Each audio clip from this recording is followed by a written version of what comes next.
नमस्कार दोस्तों, सुविचार विद प्रेशर चैनल में आप सभी का स्वागत है। शिव की पुत्री अशोक सुंदरी का जन्म कैसे हुआ? चंद्रवंश का प्रसिद्ध राजा नहुष का भगवान शिव की पुत्री अशोक सुंदरी से विवाह कैसे हुआ, इसके पीछे की कहानी। नमस्कार दोस्तों, आपका स्वागत है आपके अपने चैनल सुविचार विद प्रेशर चैनल में।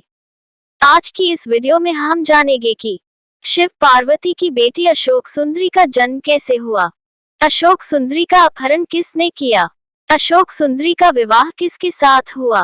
पुरुरवा के पुत्र अयुस ने इंदुमती स्वर भानु कुमारी नामक राजकुमारी से विवाह किया। महान साधु दत्तात्रेय के आशीर्वाद से पुत्र नहुष का जन्म हुआ था। नहुष ने शिव की पुत्री अशोक सुंदरी से विवाह किया। पद्म पुराण में नहुष और अशोक सुंदरी के जन्म और विवाह की कहानी इस प्रकार है।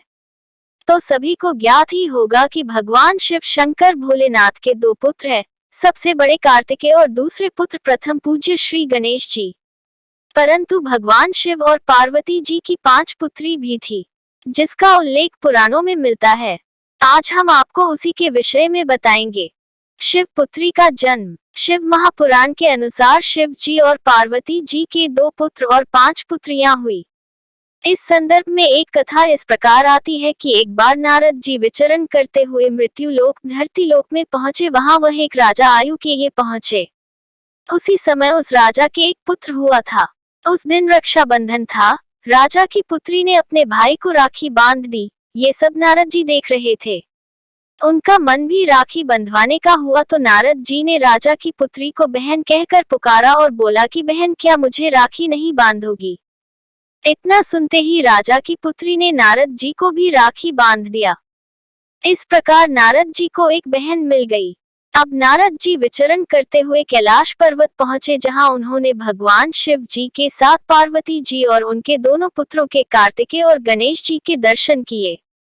गणेश जी ने जब नारद जी के हाथों में राखी बांधी हुई देखी तो गणेश जी का पूछा कि देवर्षि, ये आपके हाथ में क्या बंधा है? तो नारद जी ने कहा कि ये तो राखी है जो हर रक्षाबंधन को बहन अपने भाई की कलाई पर बांधती है। ये सुनते ही गणेश जी ने कहा कि मैं भी राखी बांधूंगा। तो नारद जी बोले, लेकिन आपकी तो कोई बहन ही नहीं है।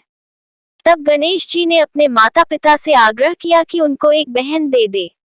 इतने में माता पार्वती के मुख से निकला कि काश हमारी एक बेटी भी होती तो आज हमारे पुत्रों को राखी बांधती। इतना कहते ही कैलाश में एक ध्वनि गूंजी कि ऐसा अवश्य ही होगा, आपको पुत्री प्राप्त होगी। वह आवाज कैलाश पर्वत पर लगे एक कल्प वृक्ष से आ रही थी।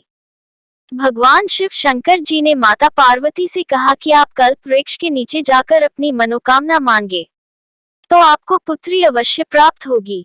माता जी ने ऐसा ही किया और उनकी गोद में एक बालिका आ गई। भगवान भोलेनाथ ने उसका नाम अशोक सुंदरी रखा। इस प्रकार माता पार्वती और भगवान शिव को एक पुत्री प्राप्त हुई और उनके पुत्रों को एक बहन मिल गई और उसे अपनी बेटी के रूप में पाला। एक बार पार्वती ने उन्हें वरदान दिया कि वह चंद्र परिवार के राजा नहुष की पत्नी बनेंगी, जो इंद्र के बराबर होंगे। किस राक्षस ने किया शिव पुत्री का अपहरण? एक दिन जब सुंदर अशोक सुंदरी दिव्य दासियों के साथ नंदनवन में नामक घूम रही थी, विप्रचित्ति का पुत्र हुडा वहां आया। जैसे ही उसकी नजर अशोक सुंदरी पर पड़ी तो वह उससे प्रेम करने लगा। असुर ने उससे अपने प्रेम के बारे में बात की और उससे अपनी पत्नी बनने का अनुरोध किया। उन्होंने न केवल उनके अनुरोध को अस्वीकार कर दिया, बल्कि उन्हें ये भी बताया कि पार्वती द्वारा दिए गए वरदान के अनुसार वह चंद्रवंश के राजा नहुष की पत्नी बनेंगी। ये सुनकर हुंडा मुस्कुराया और कहा, नहुष नाम का वह धर्मात्मा व्यक्ति अभी तक चंद्रवंश में पैदा नहीं हुआ है। तुम उससे बहुत बड़े होगे। वह आप पर सूट नहीं करेगा क्योंकि वह बहुत छोटा होगा। इसलिए अपनी खिलती हुई जवानी को बर्बाद मत करो। आओ और मेरे साथ जीवन का आनंद लो। लेकिन अशोक सुंदरी नहीं मानी। हुंडा निराश था, इसलिए वह उसे पाने के तरीकों के बारे में सोचने लगा। वह वहां से गायब हो गए और एक सुंदर महिला के भेष में फिर से प्रकट हुए और अशोक सुंदरी से इस प्रकार कहा, महिला, मैंने व्रत लिया है। हुडा ने मेरे पति को मार डाला है। मैं उसे श्राप देने के लिए तपस्या कर रहा हूँ। आप गंगा के तट पर मेरे आश्रम में आ सकते हैं। अशोक सुंदरी ने इन झूठी बातों पर विश्वास कर लिया। वह उसके साथ चली गई। दोनों चलते रहे और आखिरकार एक महल में दाखिल हुए। तभी उसे समझ में आया कि यह हुंडा का महल था, जिसने अपना मूल रूप धारण किया और उसकी पवित्रता को भंग करने की कोशिश की। अशोक सुंदरी क्रोधित हो गई और हुंड को श्राप दिया कि वह नहुष के हाथों मर जाएगा और कैलाश भाग जाएगी। हुंडा दो कारणों से दुखी था। एक ओर उन्हें अशोक सुंदरी नहीं मिली और दूसरी ओर उन्हें ये श्राप मिला कि नहुष उनका हत्यारा होगा। अब मुसीबत से निकलने का रास्ता क्या था? उसने अपने मंत्री कंपाना से कहा कि वह आयुष की पत्नी इंदुमती को चोरी से पकड़कर अपने महल में ले आए। उन्होंने नहुष को इंदुमती के गर्भ में ही नष्ट करने का निर्णय लिया, यदि उसे ले जाना संभव न हो। वे एक अवसर की प्रतीक्षा कर रहे थे। आयुष धार्मिकता का सम्राट था। शादी के बाद काफी समय तक वह निसंतान रहे। एक बार वे साधु दत्तात्रेय से मिलने उनके आश्रम में गए। दत्तात्रेय, जो अत्रि के पुत्र थे और सभी साधुओं में सबसे प्रसिद्ध और कुलीन थे, शराब पीने के कारण काफी मूर्ख थे और उनकी आंखें लाल थी, यहाँ तक कि ब्रह्मसूत्र ब्राह्मणवाद नहीं है। मैं शराब, मांस और स्त्री में डूबा हुआ हूँ, इसलिए बेहतर होगा कि आप जाकर किसी अन्य ब्राह्मण की सेवा करें। आयुष ने साधु की सभी बातों का खंडन किया और उससे आशीर्वाद देने का अनुरोध किया कि उसे एक पुत्र प्राप्त हो। अंततः साधु ने राजा को एक खोपड़ी में मांस और मदिरा लाने का आदेश दिया। राजा ने उसकी बात मान ली। एक शिष्य के रूप में सेवा करने की भक्ति और इच्छा से दत्तात्रेय प्रसन्न हुए और उन्होंने राजा से कहा कि उनके एक पुत्र पैदा होगा, कि पुत्र देवतीर्थ पवित्र स्नान का उपासक होगा, कि वह देवों से पराजित नहीं होगा, वेदों का महान विद्वान होगा। ये कहकर उसने राजा को अपनी पत्नी को देने के लिए एक फल दिया। राजा अपने महल में लौट आया। शास्त्र और कि वह अपनी प्रजा का रक्षक होगा और वह क्षत्रिय दिग्गज और किन्नर असुर। राजा ने फल अपनी पत्नी इंदुमती को दिया। उसने इसे खाया और गर्भवती हो गई। एक रात उसने एक बेटे को जन्म दिया। जब नौकर नौकरानी कारावास के कमरे से बाहर चली गई तो हुंड उसके शरीर में प्रवेश कर गया और अंदर चला गया। जब सभी सो गए तो वह बच्चे को ले गया और कांचनपुरा पर अपने महल में भाग गया। उसने बच्चे को अपनी पत्नी विपुला को दे दिया और उससे अपने लिए बच्चे की चटनी बनाने को कहा। विपुला ने बच्चे को पकाने के लिए दासी को दे दिया। रसोई की सहायता से उसने बच्चे को छिपा दिया और कुछ अन्य मांस के साथ चटनी तैयार की। रसोइया बच्चे को वशिष्ठ के आश्रम में ले गया और रात में उसे आश्रम के द्वार पर रख दिया। भोर होने पर वशिष्ठ आश्रम से बाहर आए और बालक को देखकर उसे ले लिया। उसका नाम नहुष रखा और उसका पालन पोषण किया। राजा और उनकी पत्नी इंदुमती बच्चे के वियोग में बहुत देर तक रोते रहे। उसी समय नारद वहां आए और उन्होंने उनसे कहा कि उनका पुत्र जल्द ही लौट आएगा। एक बार नहुष समित ब्यूटी ईंधन ला रहे थे, तभी उन्होंने कुछ देवचरणों स्वर्गीय गायकों को आपस में नहुष का इतिहास बताते हुए सुना। नहुष ने ये सुना। उन्होंने वशिष्ठ को वह सब बता दिया जो उन्होंने सुना था।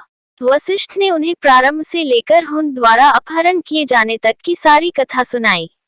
नहुष ने जो सुना वह आश्चर्यचकित रह गया। वह हुंडा को तुरंत मार डालना चाहता था, अतः उसने वशिष्ठ को प्रणाम किया और धनुष बाण लेकर हुंड को मारने के लिए चल दिया। यह विश्वास करते हुए कि उसने नहुष को खा लिया है, हुंड फिर से अशोक सुंदरी के पास गया और उसे बताया कि उसने वास्तव में नहुष को खा लिया है। ये सुनकर अशोक सुंदरी को बहुत दुख हुआ।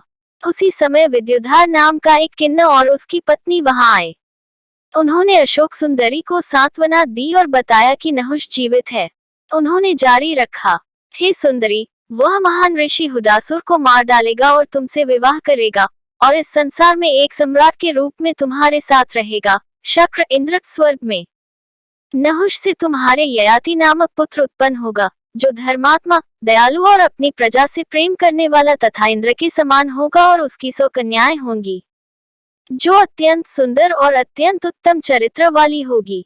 तब नहुष स्वर्ग जाएगा और देवेंद्र बनेगा। उस समय आपका पुत्र ययाति सम्राट होगा और अपनी प्रजा पर दयापूर्वक शासन करेगा। उसके 4 पुत्र उत्पन्न होंगे, जो पराक्रम और पराक्रम से युक्त होंगे, जो धनुर्विद्या में किसी से पीछे नहीं होंगे।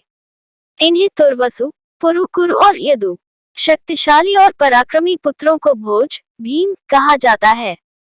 अंधका, कुक्कुरा, वृष्णि, श्रुतसेन, श्रुतधारा और कालदन का जन्म होगा यदु। वे यादव नाम से प्रसिद्ध होंगे। उनके अनेक पुत्र उत्पन्न होंगे।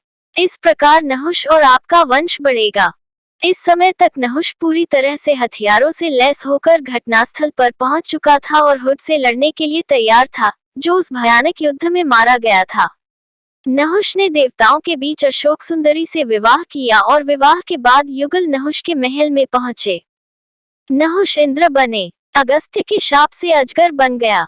वृत्रासुर को मारने से हुए ब्रह्महत्या के पाप से मुक्ति पाने के लिए इंद्र ने खुद को कमल के गुच्छे में छिपा लिया। मानसा झील। इंद्र की अनुपस्थिति से चिंतित देवताओं ने नहुष को अस्थायी रूप से इंद्र के रूप में चुना। नहुष इंद्राणी प्राप्त करना चाहता था। अगस्त्य ने नहुष को श्राप देकर उसे अजगर में बदल दिया। पांडवों को देखते ही उसने अपना मूल रूप पुनः प्राप्त कर लिया और इंद्र अपने लोक में वापस चला गया।